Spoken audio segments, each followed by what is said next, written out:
Alors on aborde maintenant la seconde partie de ce tutoriel sur KiCad 5.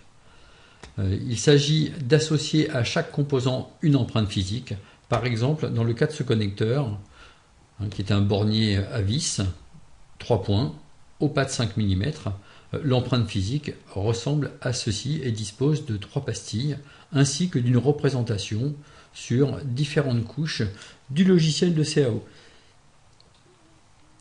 Si on s'intéresse plus particulièrement à ce bornier, il se trouve qu'il n'est pas disponible sous la forme souhaitée dans KiCad 5. On va donc préalablement créer une bibliothèque d'empreintes et voir comment on peut créer une empreinte physique. Ce sera parfois utile pour certains composants qui n'existent pas encore dans les bibliothèques de KiCad. Alors, plus généralement, on va s'intéresser aux différentes empreintes. Si par exemple on s'intéresse au condensateur, sur le schéma, un condensateur, ça ressemble à ça. Il s'agit d'un condensateur non polarisé. Ce condensateur, il existe dans différents boîtiers. Par exemple, un boîtier CMS en 0,402, c'est-à-dire un boîtier qui va faire 40 millièmes de pouce par 20 millièmes de pouce, à peu près 1 mm par 0,5 mm. Mais on peut également le trouver en boîtier toujours CMS 0,805, donc 80 millièmes de pouce par 0,5 millième de pouce, soit à peu près 2 mm par 1,25 mm. On peut également le trouver dans un autre type de boîtier, cette fois-ci traversant, avec un pas entre les broches de 5 mm ici. Le cas de la résistance révèle des choses analogues. La résistance sur le schéma, on la représente comme ceci. Et cette résistance, elle existe dans différents types de boîtiers. Des boîtiers un peu particuliers montés en surface sont des résistances MELF. Également des boîtiers CMS, tout ce qu'il y a de plus standard, en 0,603. Ou des résistances traversantes. Ici, l'exemple d'une résistance de 0,25 watts, dont le corps mesure 6,3 mm par 2,5 mm de diamètre, avec un pas usuel d'utilisation qui est de 10 mm. On trouve la même problématique lorsqu'il s'agit d'un circuit intégré. Donc pour le cas d'un amplificateur opérationnel, très souvent cet amplificateur opérationnel sera disponible dans différents boîtiers. Ici un boîtier DSBGA, qui est un tout petit boîtier de 1,3 mm par 1,3 mm, muni de broches sous forme de microbilles. On trouvera un boîtier beaucoup plus classique, ressemblant à ce qu'on utilisera dans le cas de l'ER1, en boîtier DIP, ici du DIP8. Et on pourra utiliser du boîtier CMS, là ici le cas du SOIC 8. Donc toute la suite va consister à s'intéresser à l'association des différents composants sur le schéma à un modèle physique. Alors tout de suite, on s'intéresse à la création d'une empreinte. C'est une étape qui est indispensable pour les empreintes qui sont absentes dans KiCad. Et dans le cas du bornier, l'empreinte, telle que nous allons la dessiner, va ressembler à ça. Donc cette empreinte, on peut le voir, elle se présente sous la forme d'un rectangle en vue de dessus, avec une toute petite encoche ici, qu'on peut voir à cet endroit-là, qui permet de mettre ces différentes empreintes bout à bout pour pouvoir constituer un connecteur de plus grande largeur avec davantage de points. Et ici, on retrouve bien sûr une encoche à l'intérieur qui permet l'emboîtement avec celle-ci. Donc les dimensions sont indiquées ici. Les broches, pastilles, se trouvent dans l'axe du composant. Donc de part et d'autre, on aura 4 mm, puisque la largeur totale du composant est de 8 mm. Alors première étape, on va créer un dossier pour pouvoir stocker nos empreintes. Donc on retourne sur le réseau, dans le dossier ER1, et dans ce dossier, je crée un nouveau dossier que je vais appeler me_module.pretty. Donc le point pretty, il est nécessaire pour KiCad, puisque c'est la dénomination des dossiers de modules qui a été retenu pour KiCad. Donc pour l'instant, dans ce dossier, évidemment, puisqu'on vient de le créer, il n'y a rien. Et on va maintenant créer notre première empreinte. Donc pour créer cette empreinte, alors soit vous repartez du logiciel de schématique, Soit vous pouvez partir bien sûr de l'interface générale de KiCad. Et ici, on va choisir l'éditeur de librairie d'empreintes. Alors, il est disponible ici. Il est bien entendu disponible également dans la schématique. Donc, on lance l'éditeur d'empreintes. Et on va tout de suite ajouter la nouvelle bibliothèque qu'on vient de créer. Vierge pour le moment, on l'a vu. En se rendant ici, dans le dossier Préférences, configurer les librairies d'empreintes. Donc ça, c'est une étape qui sera nécessaire chaque fois qu'on aura une nouvelle bibliothèque à ajouter dans KiCad. Donc, vous pouvez remarquer ici les bibliothèques déjà existantes dans KiCad avec cette particularité d'un nom de dossier qui se termine par .pretty. Donc pour ajouter une nouvelle bibliothèque, je clique sur le bouton Examen Librairie et je me rends directement bien sûr U dans le dossier ER1 et je choisis le dossier mesmodules.pretty. Ok, on valide. Le chemin a été ajouté. Il s'agit de bibliothèque KiCad et le nom de la bibliothèque sera mesmodules. Cette bibliothèque, on va considérer que c'est la librairie active et pour l'ajouter, pour la sélectionner comme librairie active, eh bien je clique sur le bouton ici, je me rends sur mes modules et je la sélectionne. Donc maintenant, la bibliothèque active, c'est la nôtre, on le voit ici, mesmodules.pretty, et on va créer une première empreinte à placer à l'intérieur. Donc cette empreinte, je la crée avec le bouton ici, nouvelle empreinte. On va lui donner un nom, alors un nom qui ait du sens. Alors pour nous, ce qui aura du sens, c'est par exemple bornier. Ce bornier, je le crée avec 3 points de connexion. La largeur de ce bornier, on a vu qu'elle était de 15 mm. Pardon, la longueur. La largeur, donc wide, on a vu qu'elle était de 8 mm. Et le pas, eh bien on a vu qu'il était de 5 mm. Voilà, avec ça, ce sera suffisamment clair pour pouvoir reconnaître le bornier et rapidement, rien qu'avec son nom, connaître à peu près ses caractéristiques. Donc voilà ce qu'on obtient. Donc on retrouve tout de suite le nom que l'on vient de donner à l'empreinte. Ici, sa référence. Alors je vous rappelle que la référence, s'agissant d'un bornier, ce sera celle du schéma. Et celle du schéma, c'est par exemple J1, J2, etc. J suivi d'un nombre. Alors ici, on trouve une croix bleue qui indique l'origine du repère. Généralement, sur l'origine du repère, on vient placer la première pastille du composant.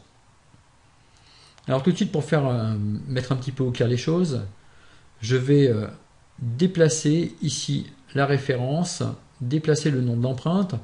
Prenez garde à une chose, ici vous pouvez voir qu'on a plein de petits points qui indiquent la présence d'une grille. Sur votre logiciel, la grille n'est pas forcément la même. Donc la grille, on la sélectionne à cet endroit-là.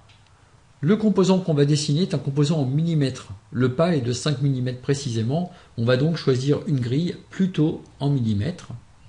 Et par la suite, on le verra, on aura besoin de dessiner des détails. Et ces détails, on les mettra sur une grille de 0,5 mm. Mais dans un premier temps, puisque les dimensions principales sont en... Non, elles ne sont pas en millimètres, elles sont en pas de 0,5 mm. On va choisir cette grille de 0,5 mm. Voilà. Donc là, je déplace la référence. Donc je vais la mettre plus haut pour l'instant, puis après on verra comment affiner tout ça. Je vais déplacer le nom. Pardon.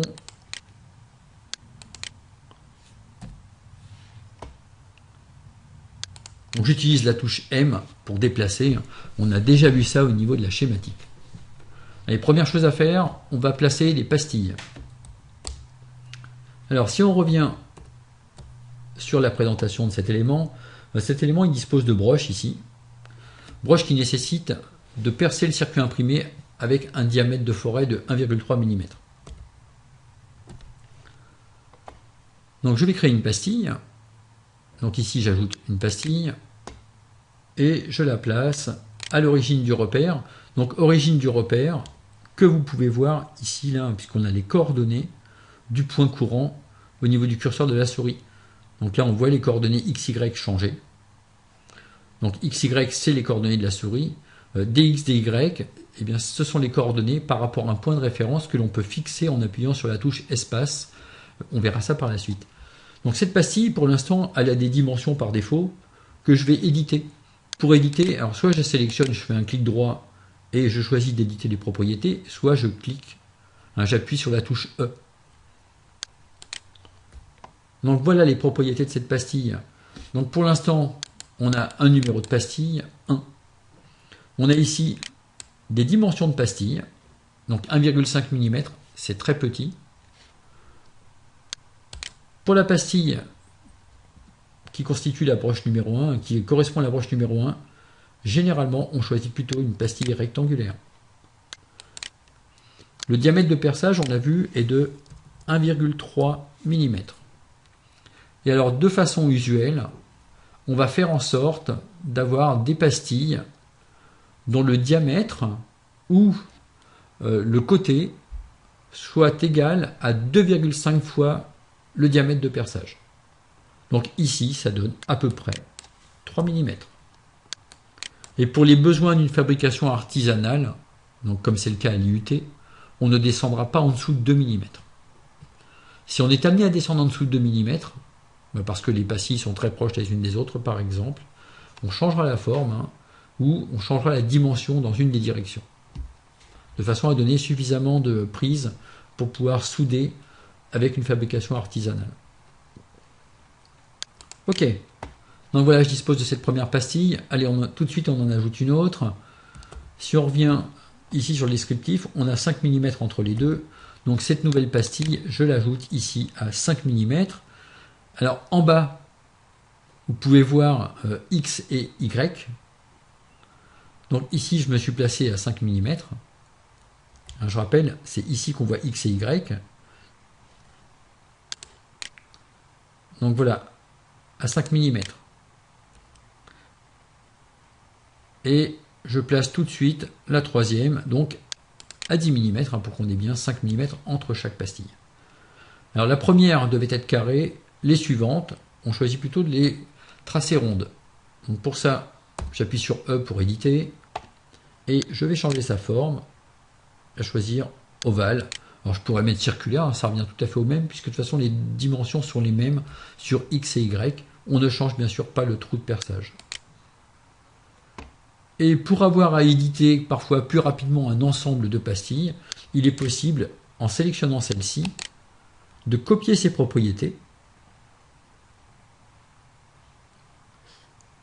Donc ici on va sur pad et on choisit copier propriété du pad.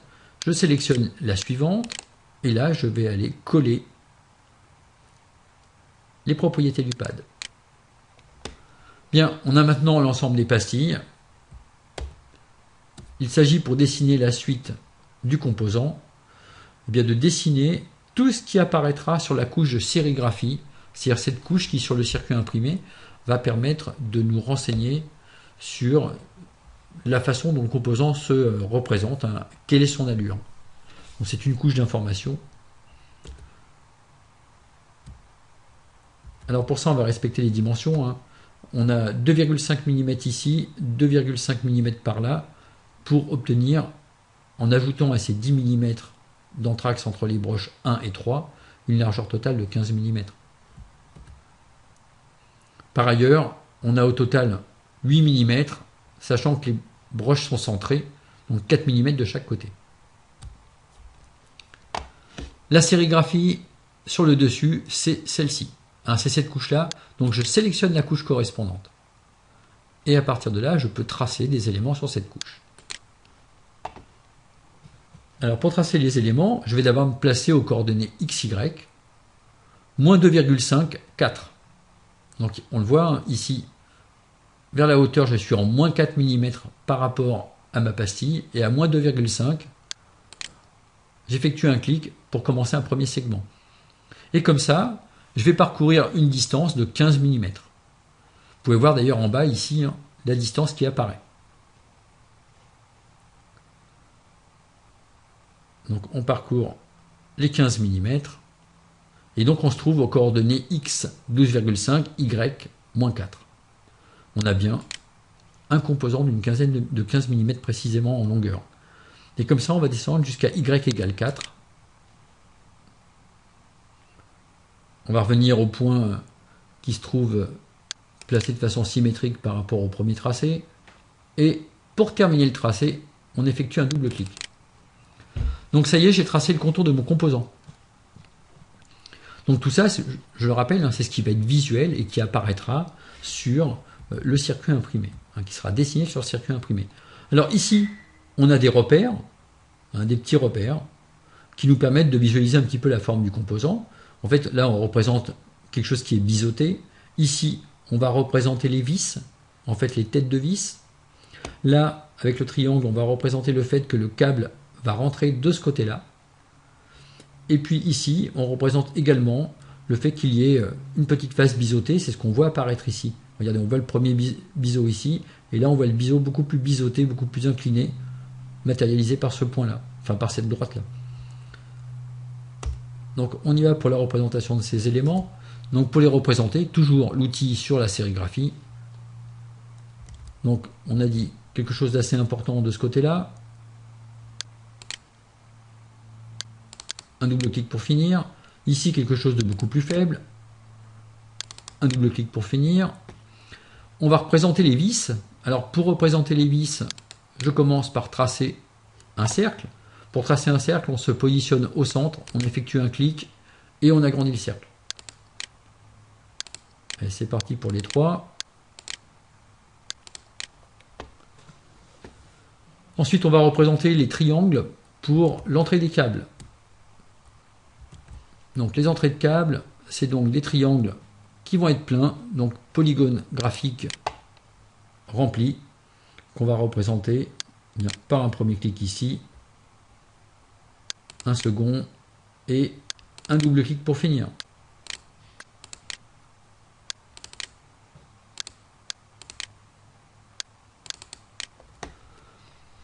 Voilà. Ensuite, on représente les éléments ici qui permettent d'assembler les connecteurs. Donc pour ça, on reprend cet outil-là et un simple clic. Double clic pour finir. Donc là, sur un pad de 0,5 mm, on peut facilement dessiner l'ensemble du composant. Alors pour dessiner les vis maintenant, on va faire un peu plus simple. Donc pour dessiner les vis, je vais dessiner juste un segment ici, en travers, que je termine par un double clic. Ce segment, je vais le dupliquer tout à l'heure en changeant le niveau de la grille.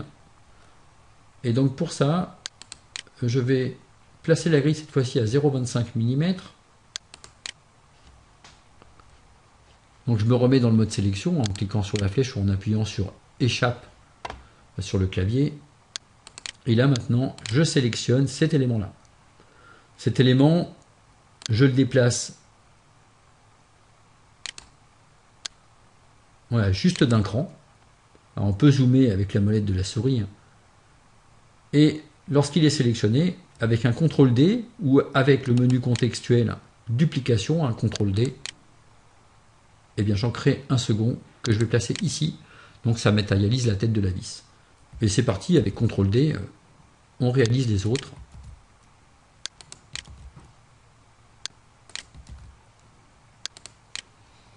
Alors pour ce qui est de la sérigraphie, impeccable, c'est terminé. Alors seulement, il n'y a pas que la sérigraphie sur qui va permettre de définir un module. On a d'autres éléments qui sont importants. Alors je vais redéplacer la référence pour la mettre à un endroit un peu plus opportun. Voilà. Et on va retourner sur un pad 0,5 mm qui était plus adapté à nos besoins. Et on va ajouter des informations sur deux couches encore. Une première couche ici, qui permet de préciser quelles sont les limites du composant, de façon à ce que le logiciel de placement routage permette de faire du contrôle d'erreur pour savoir si deux composants se superposent. Si un composant vient se mettre dans les limites de celui-ci, alors il y aura un message d'erreur qui nous permettra de savoir que des composants ont été superposés. Donc on dessine un contour sur cette couche. Ce contour, ça va être donc une addition de lignes de polygones graphiques. Donc je le sélectionne et je vais parcourir le contour du composant. Donc ça permettra au logiciel de routage d'effectuer du contrôle et de savoir si dans cette zone-là, on a placé un autre composant. Si maintenant on s'intéresse à la fabrication, bien pour la fabrication du circuit imprimé et plus particulièrement pour l'implantation des composants par une entreprise extérieure, on a besoin d'apporter des informations très claires sur l'endroit où se trouve un composant. Et pour faire ça, on vient documenter la couche de fabrication. Donc cette couche de fabrication, je choisis celle du dessus. Pareil, je vais dessiner un polygone graphique ici qui va se superposer à l'ensemble de mon composant. Donc sur cette couche, mon composant sera matérialisé par un simple rectangle à l'intérieur duquel il est intéressant de voir apparaître la référence. Alors quelquefois on met aussi la valeur. La valeur, ça a l'avantage de permettre à la personne qui va venir placer les composants, lorsque ça se fait manuellement, d'être certaine qu'elle a mis le bon composant au bon endroit. La référence, ça oblige à passer par une table de correspondance. Donc ici, je vais placer un nouveau texte. Donc on rappelle, on est toujours sur la couche de fabrication, on place un texte ici, et de façon à ce que la référence apparaisse, on va mettre %R. Et le %R, ça permettra de visualiser la référence. Et cette référence, on va la mettre en plein milieu du rectangle correspondant au composant. Bien, alors ce composant, il est terminé. On peut définir certaines de ses caractéristiques ici, propriétés de l'empreinte. Et parmi les propriétés intéressantes de l'empreinte, on peut mettre des mots-clés. Parmi ces mots-clés, je vais t'appeler bornier. Et 5 mm pour le pas. Alors ce sont ces caractéristiques-là qui pourront être utilisées, on le verra par la suite, par un filtre qui identifiera facilement quels sont tous les borniers disponibles dans le logiciel. Très bien. On vient de terminer cette première empreinte. Bien sûr, on vérifie, on a bien memodule.pretty comme bibliothèque active et on peut sauvegarder le module dans la librairie de travail. Donc effectivement, la librairie de travail, la voici. Le nom de l'empreinte, c'est bien celui qu'on a donné. On valide. On va vérifier dans le dossier correspondant. Et dans le dossier ER1, on voit maintenant apparaître cette empreinte. Cette empreinte, elle est décrite par un fichier texte, alors qu'on peut également visualiser. Juste pour information, voilà. Finalement, une empreinte, c'est une succession de textes. Très simple, puisque chaque ligne est représentée par une commande fpligne avec des coordonnées de départ, coordonnées d'arrivée, la couche concernée, l'épaisseur du trait. Et on voit ici apparaître ce qui correspond aux 3 pastilles. Bon, dans notre cas, ce n'est pas forcément utile d'en savoir davantage là-dessus, mais voilà, ça permet d'avoir une idée de ce que sont ces empreintes, à comment elles sont représentées dans le logiciel KiCad. Pour notre projet, on a besoin d'un connecteur pratiquement identique, mais cette fois-ci avec une longueur de 10 mm et 2 broches seulement. Donc exercice, créer bornier de points, longueur 10 mm, largeur 8 mm, pas de 5 mm. Et bien sûr l'ajouter dans la bibliothèque memodule.pretty.